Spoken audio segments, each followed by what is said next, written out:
ఒక 1 year back అనుకుంటా, 1.5 year back ETV win అనే ఒక యాప్ పెట్టినప్పుడు నేను ఒకసారి ఊరికి వెళ్ళి చూసి అసలు ఈటీవీ విన్ యాప్ ఎలా ఉంటుందని చూస్తే చిన్నప్పటి నుంచి నేను చూసిన సినిమాలు అసలు పెద్ద సినిమాల లిస్ట్ ఉంది. సో నెట్ఫ్లిక్స్లు, అమెజాన్లు అసలు మొత్తం కాంపిటేటివ్ వరల్డ్ కదా. అసలు వీళ్ళు ఈటీవీ విన్ యాప్ని ఎలా ముందుకు డ్రైవ్ చేస్తారు అనుకునే 1.5 ఇయర్ గ్యాప్లోనే టోటల్గా అసలు మార్కెట్లో ఈటీవీ విన్ అనేది తనకంటూ ఒక డిఫరెంట్ ఇమేజ్ క్రియేట్ చేసుకుంది. అండ్ దీంట్లో అందరూ ఒకసారి గమనించదగ్గ విషయం ఏంటంటే that is only healthy content అంటే కుటుంబంతో సహా అందరం కూర్చొని, పసిపిల్లలైనా చిన్నపిల్లలైనా అందరం కూర్చొని చూసే కంటెంట్స్ కనపడుతున్నాయి. సో దానికి వాళ్ళ టీంని నేను అప్రిషియేట్ చేస్తున్నాను.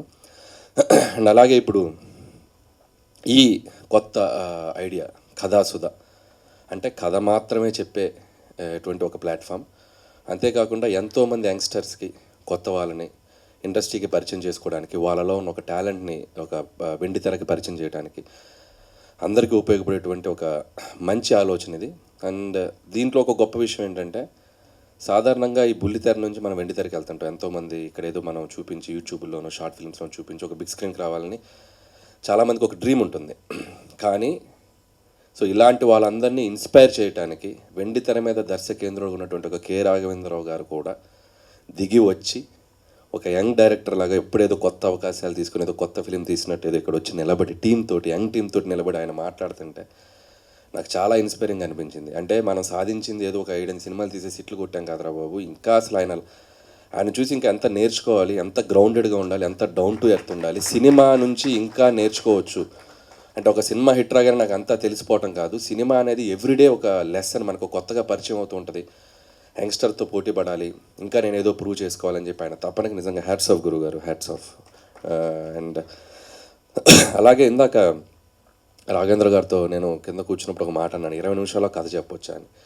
మన మచ్చరావు గారు అన్నట్టు నిజంగా కథ 20 నిమిషాలే ఉంటుంది. సో జనరల్గా ఒక సేయింగ్ ఉంది, కథని ఒక లైన్లో చెప్పగలిగితే, కథని ఒక వాక్యంలో చెప్పగలిగితే, అది అర్థమైతే ఆ సినిమా పెద్ద హిట్. అంటే ఎంత షార్ట్గా చెప్పినా ఆ సినిమా అంత డెప్త్ మనకు అర్థమయ్యగలిగిందంటే అది అంత పెద్ద హిట్. ఫర్ ఎగ్జాంపుల్ ఒక పెళ్లి సందడి గురించి చెప్పాలంటే, కళలోకి వచ్చిన ఒక స్వప్న సుందరిని ఎలా ప్రేమించి పెళ్లి చేసుకున్నాడు, సింపుల్. అది అంత బాగా అర్థమైంది కాబట్టి సినిమా అంత పెద్ద హిట్.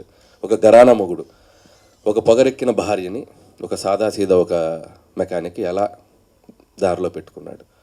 ఒక జగదేగుడు అతిలో సుందరు, దైవశక్తితో పాటు మానవ శక్తి కూడా అంతే ఈక్వల్ అన్నది చెప్పి, అట్లా ప్రతి కథని ఎంత సింప్లిఫైడ్గా మనం చెబితే అర్థం అవుద్దో అది అంత గొప్ప కథ అవుతుంది, అంత పెద్ద హిట్ అవుతుంది. ఎందుకంటే కింద ఉన్న కామన్ మ్యాన్ కూడా అర్థమయ్యేంత ఈజీగా ఉండాలి కథ. ఎప్పుడు దాని చుట్టూ మనం ఎంత హడావిడి చేస్తాం, ఎంత స్క్రీన్ ప్లే చేస్తాం, ఎంత మేకింగ్ హడావిడి చేస్తాం అనేది తర్వాత సెకండరీ థింగ్. సో అలా ఒక 20 నిమిషాల్లో ఒక బ్యూటిఫుల్గా ఇంతమంది కొత్త వాళ్ళు, ఆర్టిస్టులు, టెక్నీషియన్స్, వాళ్ళందరినీ ఎంకరేజ్ చేయడానికి వచ్చి ఎక్స్పీరియన్స్డ్ డైరెక్టర్స్, మా గురుగారు లాంటి వాళ్ళు, అండ్ సతీష్ వేగ్నేష్ గారు, అలాగే యంగ్ ఆర్టిస్టులు, వీళ్ళందరితో పాటు భరణి గారు లాంటి ఒక లెజెండరీ యాక్టర్స్, వీళ్ళందరూ కూడా ముందుకొచ్చి ఈ ప్లాట్ఫామ్ని ఎంకరేజ్ చేయడానికి వస్తున్నారు. అండ్ బాలాదిత్య, అండ్ తను ఎన్నో ఏళ్ళ నుంచి ఉన్నారు ఇక్కడ ఇండస్ట్రీలో, తను ఇలా మన సోనియా సింగ్, ఇంకా అప్కమింగ్ ఆర్టిస్టులు అందరూ. సో అందరికీ నా పేరున నేను విషెస్ చెప్తున్నాను. సో డెఫినెట్గా మీ డ్రీమ్స్ అన్నీ నిజమవ్వాలి. అండ్ ఈ ప్లాట్ఫామ్ నుంచి మళ్ళీ మీరు ఇంకో 10 మంది డైరెక్టర్ ఇన్స్పైర్ అయ్యే స్థాయికి ఎదగాలి, మీరు వెండితెరకి రావాలి, మీరు మంచి సినిమాలు తీయాలని నేను వాళ్ళందరికీ నా విషెస్ చెప్తున్నాను. అండ్ వన్స్ అగైన్ ఈరోజు ఈ ప్రోగ్రామ్ నన్ను పిలిచినందుకు గురువు గారికి thank you so much.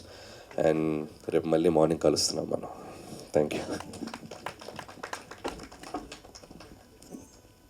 Yes, మళ్ళీ మార్నింగ్ మీరు అందరినీ కలుస్తున్నారు. చిరంజీవి గారు అండ్ మీ కాంబినేషన్లో రాబోతున్నటువంటి సినిమా మీద ఆల్రెడీ బ్లాక్ బస్టర్ అనే ముద్ర వేసేసారు.